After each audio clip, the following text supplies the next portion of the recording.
পৃথিবী শুধু গোল নয়, ভেতরে ভেতরে অবিশ্বাস্য রকমের রহস্যময়। একবার চোখে পড়লে বিশ্বাসই হবে না, এ সবই বাস্তব, কোনো সিনেমার গ্রাফিক্স নয়। এটা হলো হাজার হ্রদের মরুভূমি, যেখানে বালুর চেয়ে পানি বেশি। এটা হলো সূর্যবদলের দৃশ্য। এটা হলো গঙ্গা নদীর নিম্ন প্রবাহ। এটা হলো সেংতাং নদীর ক্রস জোয়ার। এটা হলো জল ঘূর্ণি। এটা হলো উল্কা বৃষ্টি। এটা হলো স্বর্ণমুকুট বুদ্ধরশ্মি। এটা হলো ঘন মধুর মতো মেঘ। এটা হলো ঝড়ের সময় গোলাকার বজ্রপাত। এটা হলো আকাশের আয়না। এটা হলো রক্তিম আলো আর অন্ধকারের মিলন। এটা হলো দানশিয়া ভূমিরূপ। এটা হলো 7 রঙের মেঘ, লোককথায় যাকে সৌভাগ্যের ইশারা বলা হয়। এটা হলো মরীচিকা, আলোর প্রতিসরণে তৈরি হওয়া এক ভ্রমাত্মক দৃশ্য। এটা হলো আগ্নেয়গিরির গ্যাস নিঃসরণ।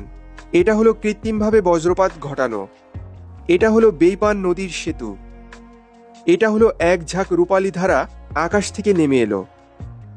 এটা হলো স্বর্গীয় মেঘ সমুদ্র। এটা হলো বজ্রপাতের আকৃতি। এটা হলো 12 মাত্রার টাইফুন। এটা হলো মাহালু হ্রদের ওপর উড়ন্ত পাখির দল। এটা হলো দ্রুত ঘনীভূত মেঘের চলন।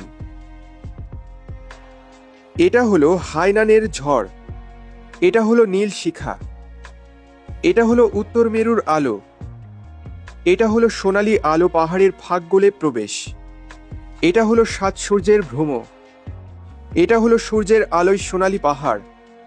এটা হলো নরওয়ের প্রেইকেস্টলেন, বিশ্বের সেরা 10টি প্রাকৃতিক বিস্ময়ের শীর্ষে থাকা এক বিশাল খাড়া পাথুরে পাহাড়। এটা হলো হুইট সানডে, দ্বীপপুঞ্জের হোয়াইট হ্যাভেন বিচ, দুধ সাদা বালু আর নীল জলের স্বর্গ। এটা হলো ইতালির ক্র্যাপি দ্বীপের ব্লু গ্রোটো। এটা হলো নাইগ্রা জলপ্রপাত, যুক্তরাষ্ট্র ও কানাডার সীমান্তে অবস্থিত। এই সব প্রাকৃতিক বিস্ময়ের মধ্যে কোনটি আপনি নিজের চোখে একবার হলেও দেখতে চান? কমেন্টে জানাবেন।